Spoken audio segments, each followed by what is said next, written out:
Écoutez, comme vous le savez, nous sommes au message Vision numéro 2 de la rentrée depuis l'année dernière. On présente la programmation de l'année de la rentrée dans le petit cahier couleur qui est disponible toute l'année dans la table d'information à l'entrée de l'Église. Et puis, on utilise la série de 3 dimanches de la rentrée pour présenter 3 messages vision qui touchent chaque année à 3 valeurs importantes pour l'Église, 3 doctrines importantes. Cette année, lors du premier message vision, la semaine dernière, Michael, qui est pasteur de la vision, ici à l'Église, nous a parlé, puis j'étais absent, mais nous a parlé de l'adoration. Aujourd'hui, moi, j'ai le privilège de vous parler de la prière. Et puis, la semaine prochaine, lors du 3e message vision, Dieu voulant, notre pasteur de la vision, Michael, va nous parler de la mission. Bon. Ceci étant dit, pourquoi choisir Daniel 6 pour parler de la prière? Parce que vous savez,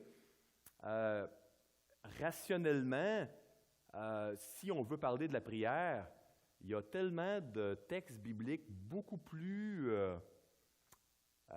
pertinents, beaucoup plus centrés sur la prière.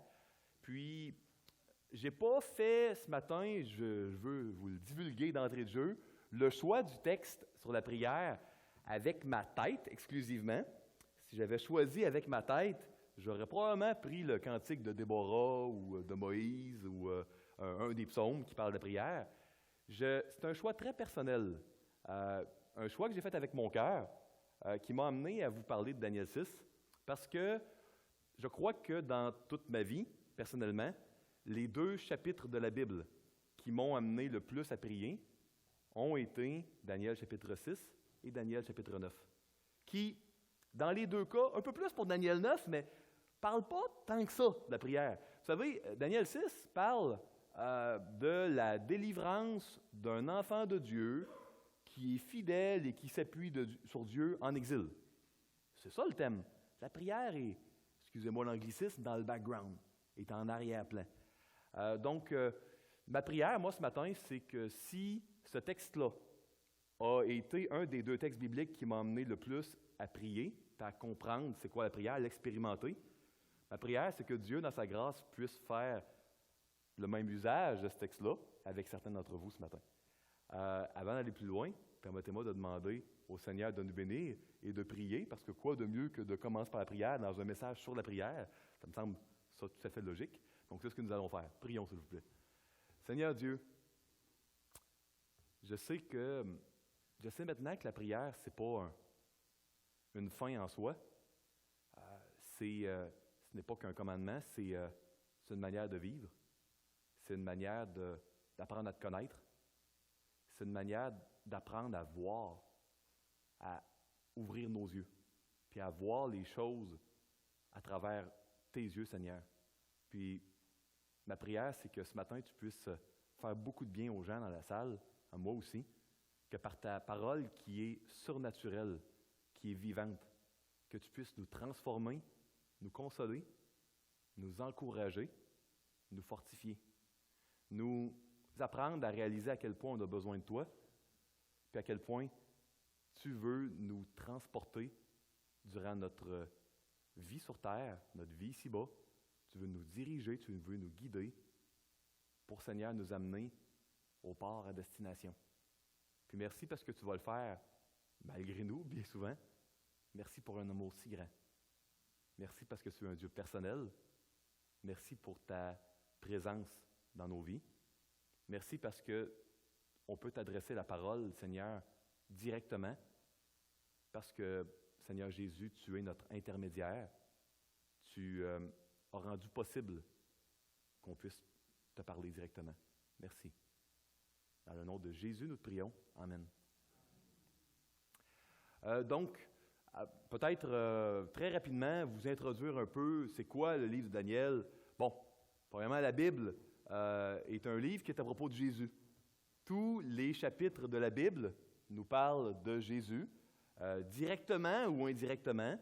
La Bible est divisée en deux alliances, deux testaments, si vous aimez mieux, l'Ancien et le Nouveau. Le livre de Daniel se retrouve dans l'Ancien Testament. Maintenant, il y a 3 sections à l'Ancien Testament. On a la loi, les prophètes et les écrits. La loi, c'est les 5 premiers livres de l'Ancien Testament qui nous parlent de l'alliance que Dieu a faite. Les prophètes nous parlent de l'histoire, le développement de cette alliance-là. Et on a 12 livres, 12 écrits, qui nous parlent de comment vivre dans l'alliance. Pratico-pratique, comment on fait ça? Il y a 6 de ces 12 livres-là qui nous parlent de comment vivre l'alliance directement. Quand vous lisez les psaumes, les proverbes, ça nous aide à comment vivre l'alliance.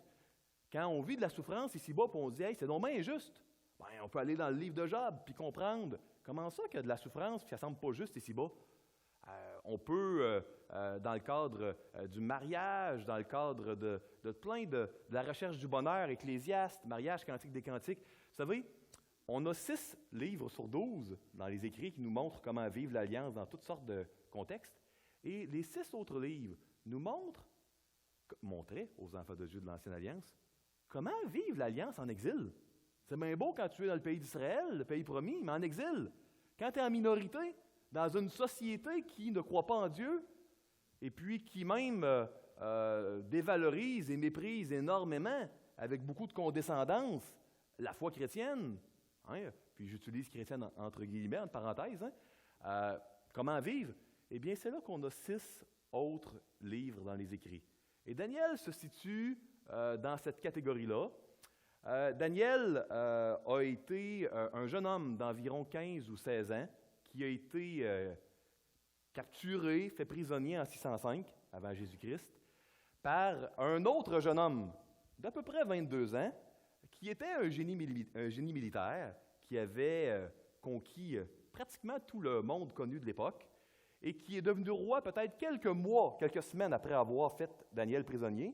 Ce jeune homme-là était appelé Nebuchadnezzar, un grand roi de l'Empire de Babylone que l'histoire, même séculière, retient encore aujourd'hui. C'est dans les livres d'histoire. Il a bâti une des 7 merveilles du monde antique, les jardins suspendus de Babylone pour son épouse qui venait du pays des Mèdes et des Perses. Et puis, c'est donc dans ce contexte-là que Daniel a été fait prisonnier. Puis là, je dois faire un bond de 70 ans ce matin, parce qu'il a été fait prisonnier à 16 ans environ, et puis il a été, durant environ les 44 ans du règne de Nebuchadnezzar, il a été le conseiller privé de Nebuchadnezzar. À la fin de sa vie, Nebuchadnezzar s'est même converti à l'Éternel, et il y aurait énormément de choses à dire sur Daniel 1 à 5. C'est un de mes livres préférés, personnellement, le livre Daniel. C'est un livre formidable. C'est un livre très pertinent pour nous, en 2019, au Québec, pour savoir comment on doit vivre dans une société extraordinaire, parce que c'était la société numéro 1 du monde antique, celle de Babylone, pour toutes sortes de raisons, au niveau de l'architecture, au niveau de la culture, au niveau des sciences mathématiques, de la littérature. À tout point de vue, leur culture était supérieure aux autres. Mais bon, on se retrouve ce matin dans Daniel 6 avec un Daniel qui a non plus 16 ans, mais 86 ans environ. Nebuchadnezzar, après sa mort, il y a eu 6 autres rois qui se sont succédés. Donc, 5 rois babyloniens. En fait, pour être précis, 4 rois puis un co-roi babylonien. Et puis là, ce matin, dans Daniel 6, on est rendu avec un autre empire. C'est plus les Babyloniens, c'est les Mèdes et les Perses. Donc, il a été retiré, Daniel, une vingtaine d'années après sa retraite, de la retraite, pour, à l'âge de 86 ans, être mis comme fonctionnaire à nouveau. Et puis, on va voir une grande délivrance et une grande dépendance de Dieu. Moi, je veux le répéter ce matin. Pour moi, j'ai eu le privilège de grandir dans un foyer chrétien, j'ai toujours su qu'il fallait prier. Puis, je me souviens d'avoir appris très jeune que, pour prier, on doit confesser les péchés, on doit adorer, on peut demander des choses, des requêtes, on doit remercier, etc. Ça, je savais ça. Mais ce qui m'a amené à prier, moi, dans ma vie, peut-être que ce ne sera pas comme ça pour vous, moi, ça a été quand j'ai réalisé pourquoi il fallait prier. Pourquoi c'était si important de prier? Pourquoi c'était si précieux? Je savais qu'il fallait le faire, je savais comment le faire, mais je ne le faisais pas vraiment beaucoup. Je le faisais un peu, mais vraiment pas de tout mon cœur avant de vraiment avoir compris le pourquoi. Écoutez, on va voir dans le livre de Daniel, on le voit dans tous les 12 chapitres du livre de Daniel, que le royaume des cieux, même quand on est en exil, puis ça ne paraît pas, parce qu'on est entouré dans une culture éclatante de personnes qui croient que ça n'existe pas, ou que ça existe, mais que c'est vraiment mauvais, ou autre, que le royaume de Dieu est supérieur à tous les royaumes humains qui vont se succéder sur la terre d'ici au retour de Jésus. Donc, commençons, sans plus tarder, les premiers versets de Daniel 6. On va le lire au complet. Et puis, je vais tirer des conclusions durant le message et à la fin également. Darius le Mède, qui est aussi appelé Cyrus le Perse, il y avait 2 noms de trône, ce roi-là, trouva bon d'établir sur le royaume 120 satrapes. Donc, juste pour vous expliquer, les provinces du royaume de l'Empire des Mèdes des Perses étaient appelées des satrapies, c'est le nom des provinces. Donc, les gouverneurs de chaque province, on les appelait des satrapes. C'est un chef d'une satrapie. Donc, trouva bon d'établir sur le royaume 120 satrapes qui devaient être dans tout le royaume. Il mit à leur tête 3 chefs, au nombre desquels était Daniel, afin que ces satrapes leur rendissent compte et que le roi ne souffrit aucun dommage. Daniel surpassait les chefs et les satrapes parce qu'il y avait en lui un esprit supérieur. Et le roi pensait à l'établir sur tout le royaume. Donc, on voit un peu ici l'histoire qui se répète parce que, bien que les rois qui ont suivi Nebuchadnezzar n'aient pas utilisé Daniel ainsi, Nebuchadnezzar, durant les 44 ans de son règne, ça a été le roi qui a brillé vraiment dans l'Empire babylonien, là. Il a utilisé Daniel à bien des égards comme conseiller privé, comme numéro 2. Il est à la retraite durant une bonne vingtaine d'années, retiré de la retraite, puis le nouveau roi, qui avait à peu près 60 ans à cette époque-là, Darius le Mède ou Cyrus le Perse, c'est la même personne. Il prend Daniel comme numéro 2, il trouve que ça fait bien du sens, qu'il y a de quoi de spécial. Le mot araméen traduit par supérieur, un esprit supérieur, c'est vraiment, là, on pourrait le traduire par exceptionnel. C'était incroyable. Ça faisait longtemps qu'il était à la retraite, mais il n'avait pas perdu la main. Hein. Dieu a béni d'une manière extraordinaire le travail de Daniel. Puis, je fais une autre parenthèse ici. Pour ceux et celles d'entre vous qui disent « Ah, le ministère pour Dieu, c'est vraiment quand on est missionnaire, ou on est pasteur, ou on est ouvrière. » Détrompez-vous. Daniel était et a toujours été un fonctionnaire. Dieu l'a utilisé pour changer le monde connu de l'époque et il l'utilise encore aujourd'hui, quoique mort.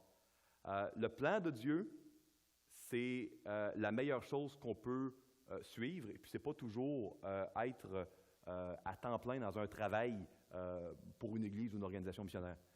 On voit que, bon, ici, je mentionne qu'il a été à la retraite depuis une bonne vingtaine d'années, qu'il avait à peu près 86 ans. Puis là, je voudrais souligner dans les prochaines diapos que Daniel, il y a beaucoup de similarités quand on considère son histoire avec un autre personnage biblique. Le personnage que l'on a étudié il y a quelques années, quand on a fait notre série sur Genèse 37 à 50, je parle de Joseph. Puis, vous savez, j'aimerais regarder les nombres, quelques-unes. Il y a à peu près 18 similarités, je ne verrai pas les 18 avec vous. J'aimerais vous souligner quelques similarités entre Daniel et Joseph, puis je vais vous dire pourquoi. Je prends le temps de souligner ça ensuite, parce que je m'en vais quelque part avec ça. On voit que Joseph était prisonnier. Hein? Ses frères l'ont vendu comme esclave. Il était prisonnier dans un pays étranger. Qu'est-ce qu'on voit dans Daniel 1? On voit un Daniel qui est fait prisonnier, tout jeune, dans un pays étranger. On voit que Joseph, il reste toujours fidèle à l'Éternel. Daniel reste fidèle à l'Éternel. On voit que Joseph il est mis sous les soins de Potiphar, le chef des gardes. Daniel, il est mis sous les soins d'Ashpenaz, le chef des gardes. Joseph, il était beau de taille et beau de figure. Puis c'est rare dans la Bible, dans l'Ancien Testament, qu'on parle de l'aspect physique des gens. C'est assez rare. On le voit pour Absalom, on le voit à quelques endroits, mais on peut les compter là, vraiment, ces endroits-là. Daniel, il était vraiment sans défaut corporel, nous dit le texte, beau de figure. Pharaon l'établit sur sa maison, Joseph. Puis tout son peuple doit obéir à ses ordres. Le trône seul élève le Pharaon au-dessus de Joseph. Daniel devient chef suprême de tous les sages de Babylone. Il n'y a personne qui soit aussi intelligent puis aussi sage que Joseph dans tout le pays d'Égypte. Il n'y a personne qui est aussi intelligent que Daniel. Daniel a en lui un esprit supérieur, plus que tous les sages de Babylone. Pharaon change le nom de Joseph, puis il l'appelle Pasnéak. Puis Nebuchadnezzar, il change également le nom de Daniel pour Belteshazzar. Les pauvres, les 4 amis, Daniel et puis ses 3 amis, là, ont vu leur nom changer. Hey, on les amène à 16 ans, on les retire de leur famille, on change leur langue.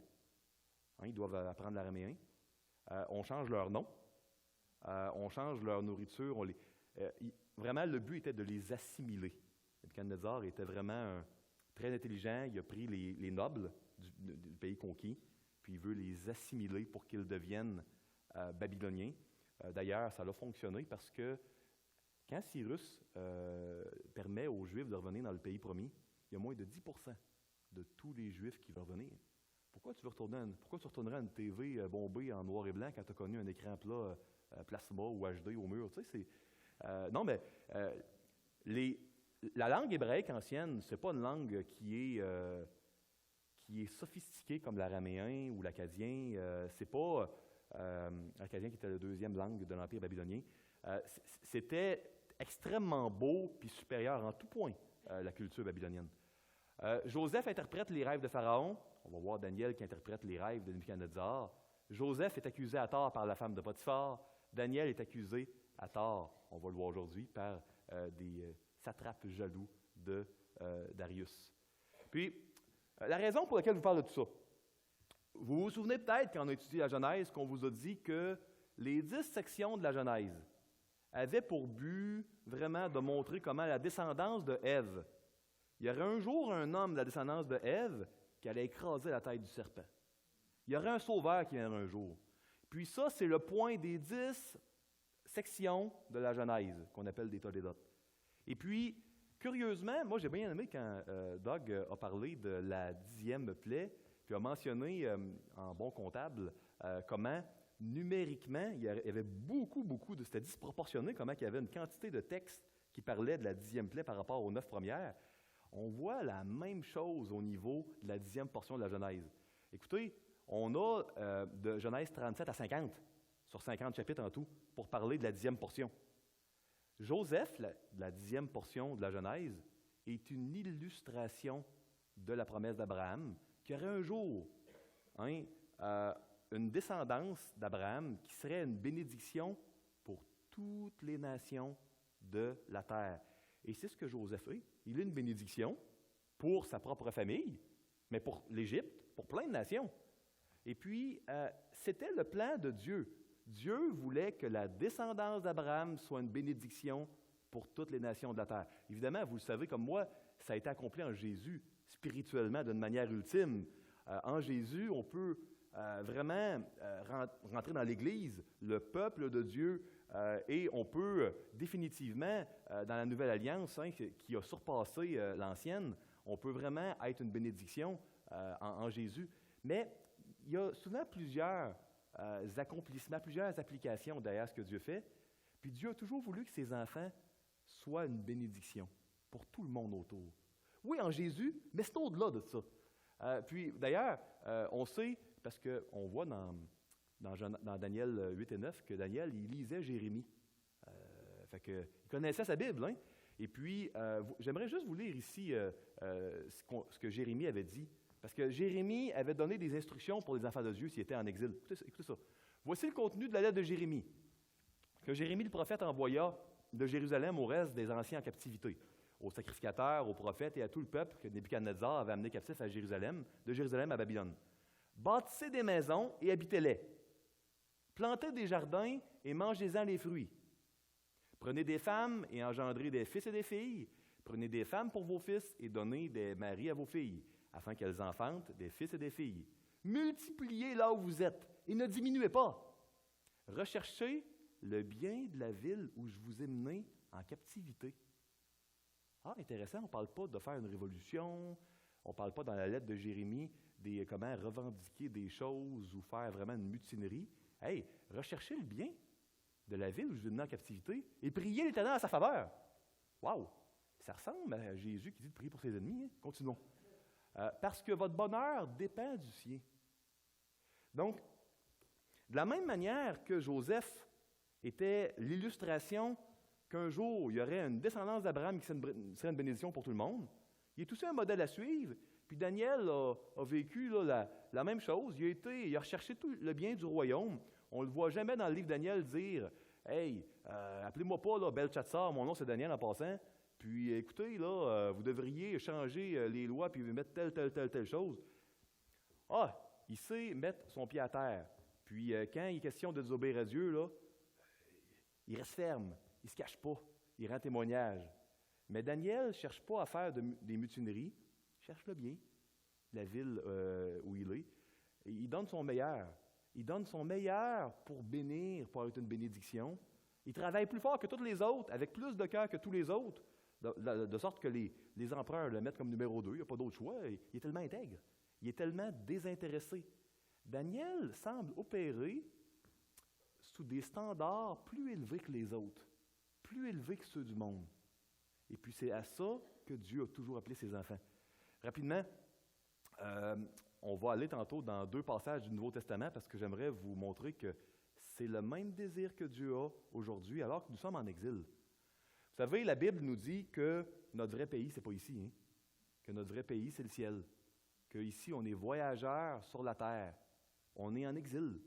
À bien des égards, de la même manière que Daniel, dans une culture qui est tellement plus éclatante. Regardez les bâtiments où se réunissent les églises, regardez les moyens financiers des églises, regardez peut-être les livres que les églises vont faire, les films que certaines églises vont faire.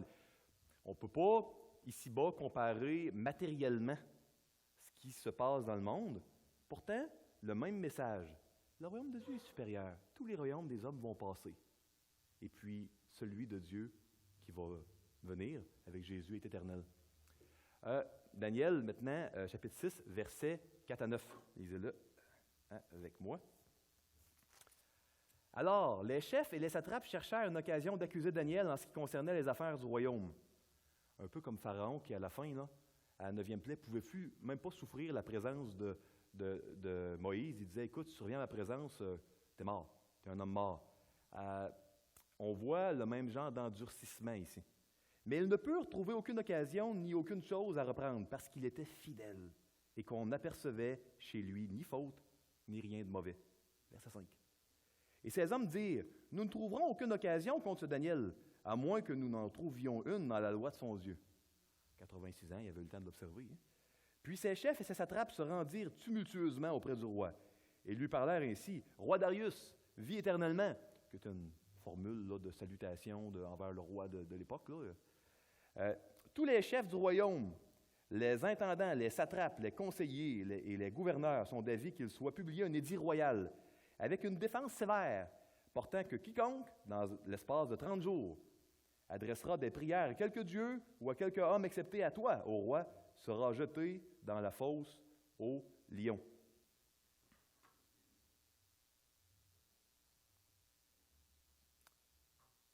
Maintenant, au roi, confirme la défense et écrit le décret afin qu'il soit irrévocable, selon la loi des Mèdes et des Perses qui est immuable. Parce que les Babyloniens n'avaient pas le même genre de loi et de système légal. L'empereur là, pouvait faire ce qu'il voulait, puis il était au-dessus de la loi.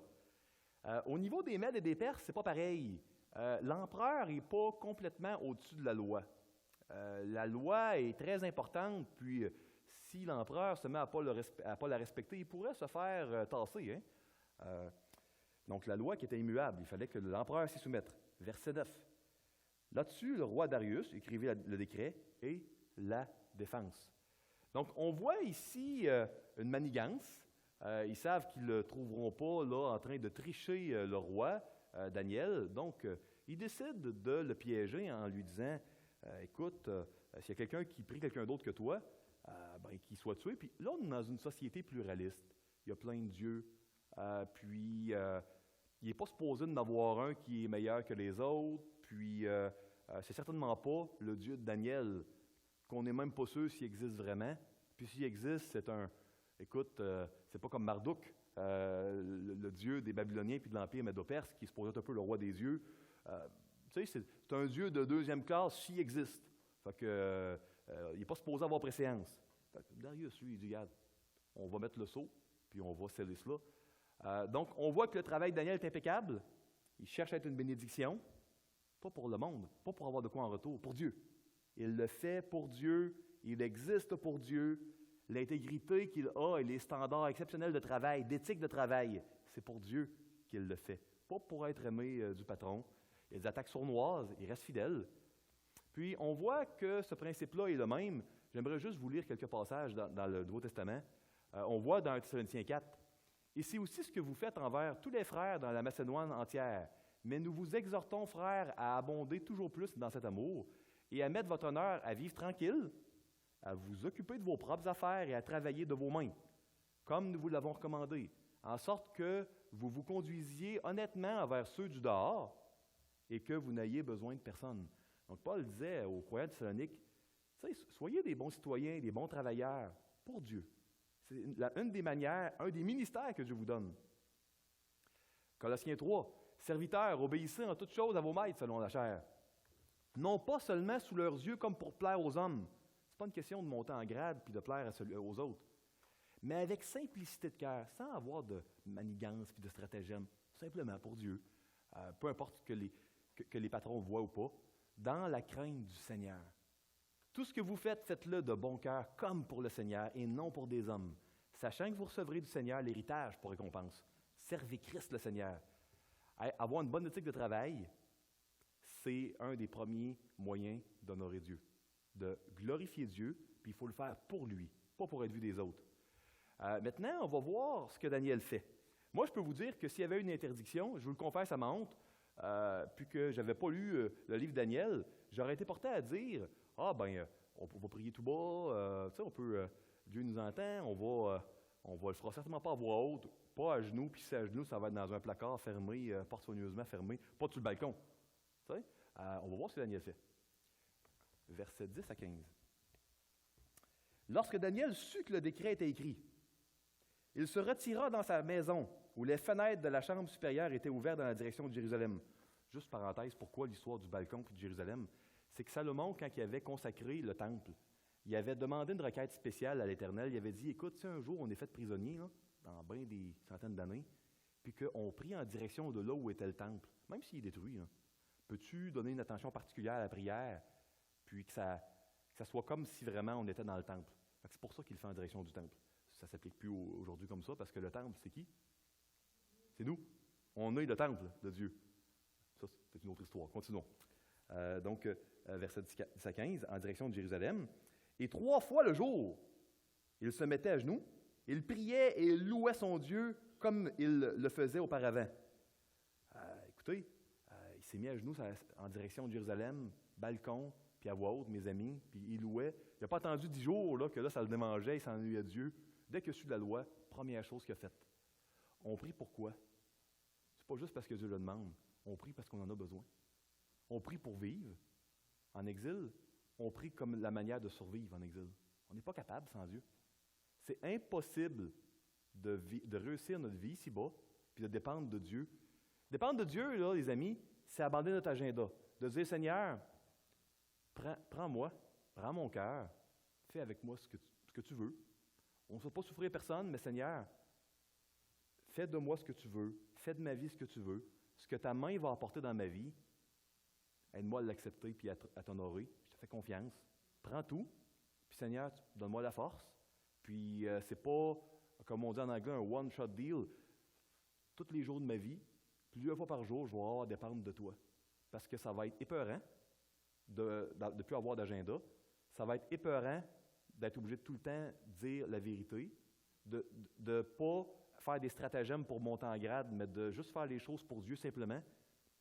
Ça dépasse, c'est pas stratégique pour réussir ici-bas, mais Seigneur, prends tout, prends ma vie, fais-en ce que tu veux.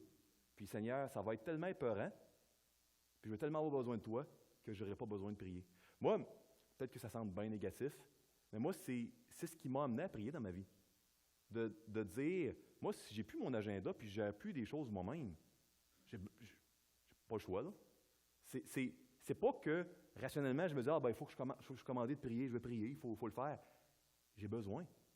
J'ai besoin de prier, à moins de reprendre le contrôle de ma vie. Sinon, moi, je ne vois pas d'autre manière de réussir. De réussir un agenda que Dieu va me donner, puis de me fier à lui, je ne suis pas fait assez fort pour réussir à vivre ce genre de vie-là sans prier. Puis la Bible dit qu'on doit dépendre de Dieu, qu'il n'y a personne qui est assez fort pour réussir ça. Donc, ici, on voit vraiment que Daniel a été vraiment fidèle. On voit que Daniel y prie à voix haute. Puis, c'est pour ça que les gens ont pu le prendre en faute. S'il n'a pas prié à voix haute, là, il ne se serait pas fait prendre. Il prie à voix haute. Daniel, il n'est pas malhonnête. Il est dans une société là, où c'est bien pire que nous autres au Québec. Peine de mort. On n'a pas la peine de mort ici ce matin si la police débarque. On a la liberté. Pour l'instant, on l'a. Puis, écoutez, en Amérique du Nord, là, tu ne te feras pas jeter en prison présentement pour ta foi chrétienne. Lui, là, c'est pas juste la prison, c'est la mort. Il va sur son balcon à voix haute. Il est honnête. Il n'est pas hypocrite. Il ne cache pas sa foi parce que c'est pas son agenda. Si c'était son agenda, il serait caché. Mais il veut juste vivre pour Dieu. Puis advienne que pourra. Ça t'appartient, Seigneur. Ça t'appartient, Seigneur. Donc, il est honnête. Il prie 3 fois par jour. Parce qu'il sait qu'il y a bien des affaires importantes comme fonctionnaire numéro 2 du royaume. Mais il y en a une qui est plus importante que les autres, qui est essentielle, plus importante que de manger, plus importante que de dormir, plus importante que les affaires du royaume, que les nombreux dossiers de l'Empire mondial des Mèdes et des Perses. C'est de dépendre de Dieu, sinon il n'y arrivera pas. Il en a besoin. Pourquoi on doit prier? Oui, c'est un commandement. Mais c'est parce qu'on en a besoin. On a besoin. On ne peut pas réussir notre vie sans prier. Il se met à genoux dans une posture d'humilité. Moi, c'est à ce moment-là dans ma vie que je me suis mis à prier souvent à genoux. Pas parce que c'est un commandement. C'est pas un commandement biblique de se mettre à genoux. Mais moi, je me suis dit, Daniel le faisait. À un moment donné, je me suis dit, dans un moment de lucidité, je me suis dit, pourquoi pas, on va l'essayer, tu sais, tout seul dans ma chambre, dans mon bureau, ni vu ni connu. S'il n'y a pas de différence dans mon cœur, regarde, personne ne le saura, mais là, vous le savez, puis sur Internet, il y a beaucoup de gens qui le savent. Mais écoutez, moi, c'est pas mal de prier debout ou couché, mais moi, quand je me mets à genoux, je me suis aperçu que ça me donne une disposition de cœur. Je me suis aperçu que quand je prie à voix haute, tout seul, dans mon bureau, dans ma chambre, je me suis aperçu que je suis moins porté à devenir distrait, à juste perdre le fil. Puis quand je parle à Dieu, puisqu'il est là, comme il devrait être là, il est là.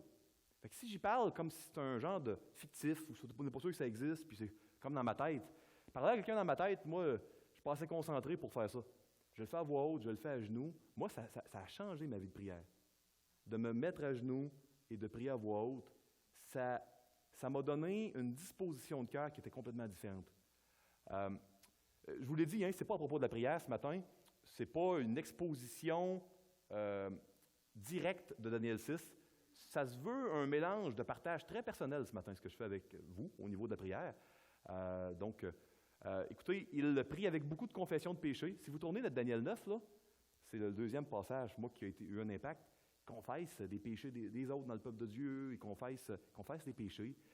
Je me suis aperçu que moi, mes prières étaient une liste de requêtes, ce qui n'est pas mauvais, puis qu'il y avait peu de confessions.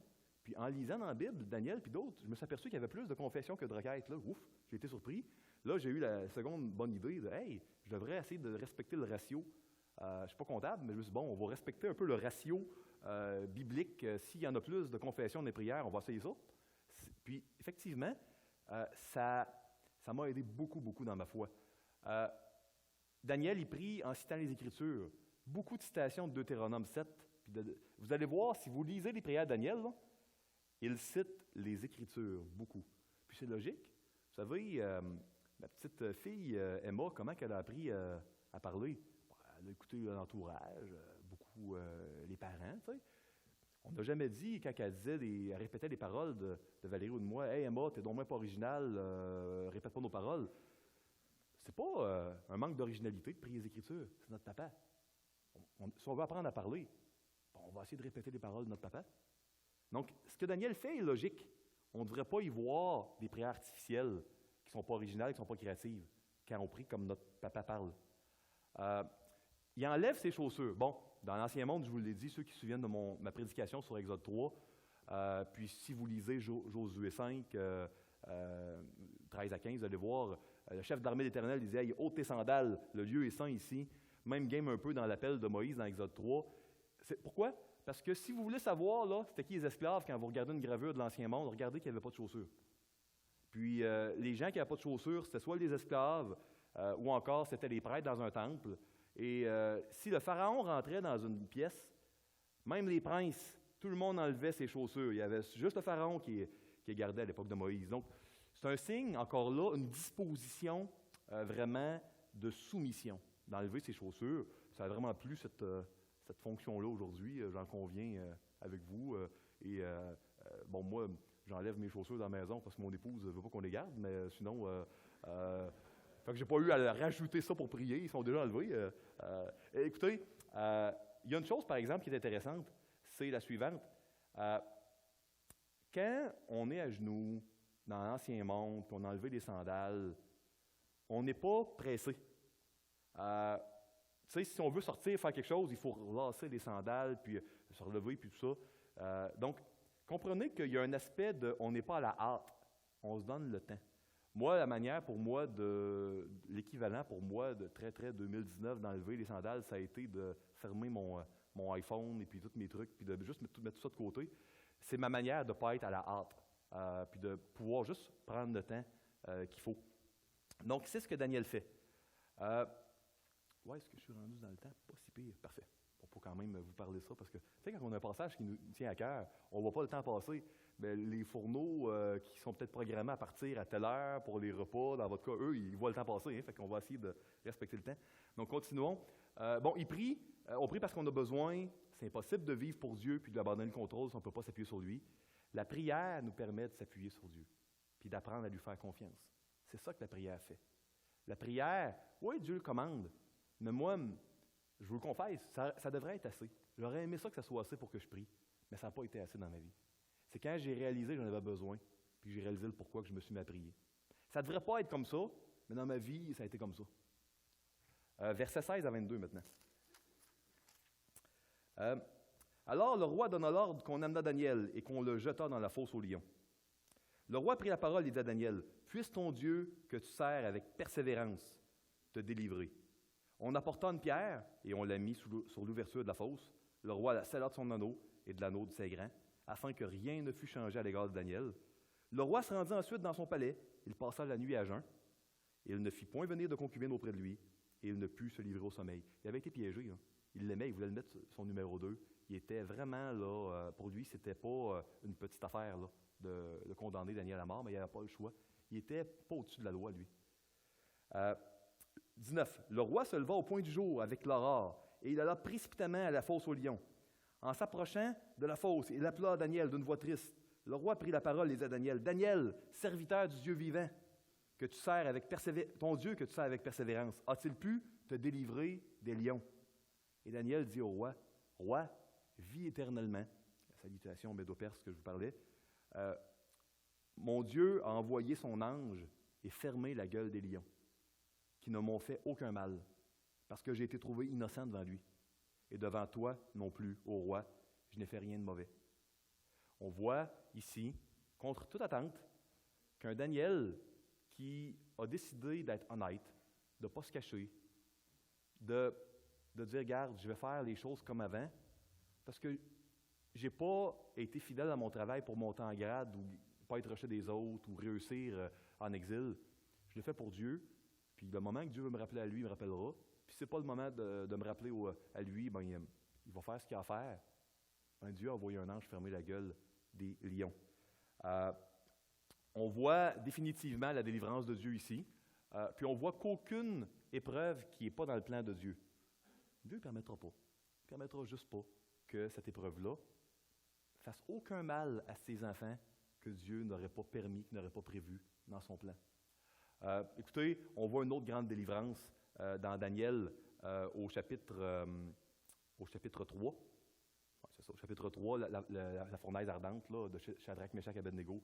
Même genre de délivrance. Les trois amis disent à Nebuchadnezzar, regarde, on n'adorera pas ta statue, Puis, peut-être que notre Dieu ne nous délivrera pas. Tant mieux s'il nous délivre, mais on ne l'adorera pas, puis jette-nous dans la fosse. Pas dans la fosse, mais dans la fournaise ardente, puis Dieu les a délivrés également. 23 à 28, les leçons apprises. Puis on va terminer avec les leçons. Alors le roi fut très joyeux, et il ordonna qu'on fît sortir Daniel de la fosse. Daniel fut retiré de la fosse, et on ne trouva sur lui aucune blessure, parce qu'il avait eu confiance en son Dieu. Je répète, parce qu'il avait eu confiance en son Dieu. Choisis de dépendre de Dieu. De ne pas chercher à contrôler les choses, pas chercher de stratagème, juste, on va continuer comme avant, on va faire confiance à Dieu. Le roi ordonna que ces hommes qui avaient accusé Daniel fussent amenés et jetés dans la fosse aux lions, eux, leurs enfants et leurs femmes, et avant qu'ils fussent parvenus au fond de la fosse, les lions les saisirent et brisèrent tous leurs os. On voit qu'il y avait faim, les lions, c'est pas parce qu'il n'y avait pas faim qu'il n'avait pas mangé Daniel. Après cela, le roi Darius écrivit à tous les peuples, à toutes les nations, aux hommes de toute langue qui habitaient sur toute la terre, que la paix vous soit donnée avec abondance. J'ordonne que, dans toute l'étendue de mon royaume, on ait de la crainte et de la frayeur pour le Dieu de Daniel, car il est le Dieu vivant et il subsiste éternellement. Son royaume ne sera jamais détruit et sa domination durera jusqu'à la fin. C'est lui qui délivre et qui sauve, qui opère des signes et des prodiges dans les cieux et sur la terre. C'est lui qui a délivré Daniel de la puissance des lions. Daniel prospéra sous le règne de Darius et sous le règne de Cyrus le Perse. Même personne. Ça semble parfois être deux personnes, mais même dans l'histoire séculière, dans des manuscrits là, qu'ils ont retrouvés en acadien, là, pas des manuscrits, mais des genres de tablettes d'argile qu'ils ont retrouvées, c'est mentionné. Là. L'histoire retient maintenant là, Darius le Mède comme étant Cyrus le Perse. D'ailleurs, il ne faut pas se surprendre que ce soit lui qui a permis d'aller retourner en Israël, hein, son peuple, de retourner d'exil. Puis il est connu par l'histoire séculière, Cyrus le Perse, pour avoir donné beaucoup plus de liberté religieuse que les autres rois qui l'ont précédé. On voit que si Daniel a été épargné, c'est pas parce que les lions étaient remplis de nourriture, puis écoute, il n'y a pas faim cette journée-là. On voit aussi, là, puis c'est dommage que Darius ait jeté la femme et les enfants. La loi de Moïse disait de ne pas punir les enfants pour le crime des parents, mais là, lui, il n'est pas soumis du tout à la loi de Moïse, là, Darius le Mède. Mais on voit quand même une leçon ici, c'est que le péché, c'est contagieux, non seulement au niveau de la tentation, mais dans son effet. Puis le péché n'affecte pas seulement celui qui le commet. Ça affecte des victimes qui n'ont rien à voir avec ce péché-là. On a tous péché, on mérite tous la séparation avec Dieu à cause de nos péchés, mais ultimement, on est tous, tout le monde ici, victimes de conséquences du péché des autres parfois. Pour des trucs qu'on n'a rien fait, on est victime, puis on le voit ici. Les femmes et enfants ont été victimes ici d'un péché que c'était vraisemblablement pas les leurs du tout. Puis ça, c'est un des effets du péché sur terre. Malheureusement, les conséquences, là, ça abîme les autres autour. Puis un jour, le monde va être réparé, puis la justice va être faite. Mais puis il y a beaucoup de mentions de la souffrance puis de la justice dans le livre de Job, le livre d'Ecclésiaste. Comment vivre dans l'Alliance, là, il en parle beaucoup de ça. J'aimerais ça, moi, vous laisser avec des conclusions. Donc, quelle est notre motivation première, nous, à remplir nos fonctions? Je vous pose la question. Est-ce que c'est pour obtenir un avantage, être bien vu, monter en grade? Est-ce que nous aussi, comme Daniel, on est gouverné et on est régi par des standards plus élevés que ceux dans la société, comme Daniel, comme Paul dit aux Corinthiens de le faire, ou aux Thessaloniciens? Ou est-ce qu'on le fait vraiment pour nous?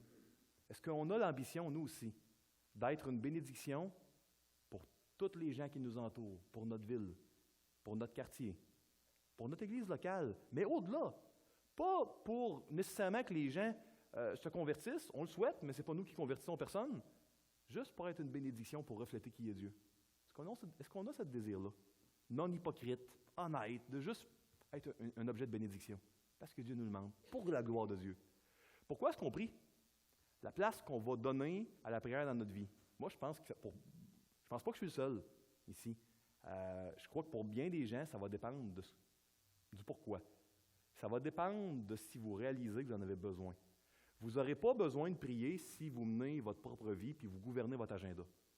Parce que si vous gouvernez votre agenda, ben, ça ne sert à rien. Je veux dire, vous allez faire votre affaire, peut-être à un moment donné, vous voulez un avantage bien particulier, vous allez demander à Dieu, mais tu sais, vous n'aurez pas besoin de prier 3 fois par jour là, si vous menez votre affaire vous-même. Mais si vraiment vous dites, moi j'abandonne les stratagèmes, là, puis les manigances, puis garde Seigneur, je veux vraiment le plus simplement du monde. Chercher à te suivre, puis à être fidèle, puis à briller pour toi. Puis peut-être qu'une fois, ça va être une folie humainement parlant. Là, je peux vous dire que vous n'avez pas besoin d'être une personnalité anxieuse pour avoir besoin de prier. Vous allez avoir besoin de prier parce que vous allez avoir besoin de Dieu. Puis vous allez vouloir vous appuyer sur quelque chose. Puis si on ne s'appuie pas sur Dieu, on va s'appuyer sur quelqu'un ou sur nous-mêmes. Mais on a tous besoin, les êtres humains, de s'appuyer sur quelqu'un. Peut-être que ça va être nous, peut-être que ça va être un autre humain. Moi, je vous conseille Dieu. C'est le meilleur choix que je peux vous dire que moi j'ai fait.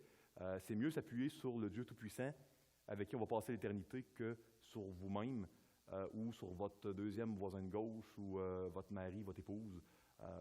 Moi, c'est mon conseil. Celui-là, il est rationnel. Il est très, très logique.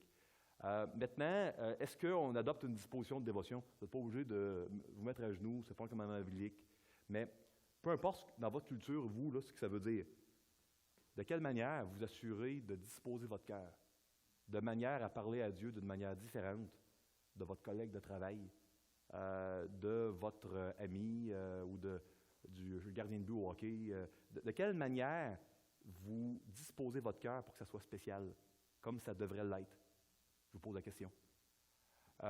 Est-ce que vous priez en citant les Écritures? Vous savez, je sais que j'ai souvent entendu « Ah ben moi, je n'ai pas une bonne mémoire, etc. » Puis effectivement, il y a plein de gens qui ont, j'imagine, différentes habilités, là. Mais je crois que on est tous capables, à l'époque, en fait, où il n'y avait pas de téléphone intelligent, on était tous capables de mémoriser quelques numéros de téléphone. Là, c'est avec les contacts, ça se perd un peu. On est tous capables de mémoriser, j'imagine, notre numéro de téléphone, notre adresse, code postal, le nom de votre épouse, anniversaire de mariage, j'espère, certains goûts de notre épouse, son repas préféré, ces choses-là. La majorité des gens, ils sont capables de mémoriser une couple de trucs importants, des trucs importants pour eux ou pour elles. C'est important pour nous, on est capable d'avoir quelques versets dans le pire des scénarios. C'est normal de chercher dans nos vies à être une bénédiction pour Dieu, indépendamment des résultats. On est unis à Dieu. Dieu est la bénédiction pour toutes les nations. Moyen d'action, je termine avec ça, mes amis. La prière, c'est quoi? Hein? La prière, c'est quoi? De quelle manière on peut appliquer ça? Je vous ai dit qu'on a déterminé, les pasteurs, qu'on parlerait de la prière dans le message numéro 2 parce que c'est une valeur fondamentale de l'Église. Bien, la prière, pourquoi c'est important? C'est parce que, comme Église locale, autant individuellement qu'ensemble, on n'est pas supposé avoir des agendas. On peut faire des plans. Dire dans 2 ans, 3 ans, 4 ans, 5 ans, on aimerait ça faire telle ou telle chose. Mais il faut dépendre de Dieu. Puis si on veut arriver là, on va devoir juste prier. Puis demander à Dieu de nous rendre assez humbles pour que notre plan, là, sur papier ou sur PowerPoint, qu'on a tous voté à 100%, là, qu'on soit capable de le changer. Si dans 6 mois, 1 an, parce qu'on est dans la prière, Dieu nous montre d'une manière corporative ici, comme Église, qu'il veut qu'on aille à droite au lieu d'à gauche. Puis, on doit prier en tout temps. Les groupes connexion, c'est les groupes de prière dans le bulletin. Les groupes rédemption, c'est les groupes qui ne sont pas dans le bulletin, mais qu'on annonce en début janvier sur inscription. Moi, j'en ai un qui se réunit le mercredi. On l'a annoncé en janvier dernier, on va le renoncer en janvier prochain. Il y a des gens qui aiment mieux être dans un petit groupe sur inscription, qu'il y a moins de va-et-vient. Il y a des gens qui aiment ça, des groupes plus larges. Les 2 réponses sont bonnes. L'important, c'est de prier ensemble. Les comités de l'Église.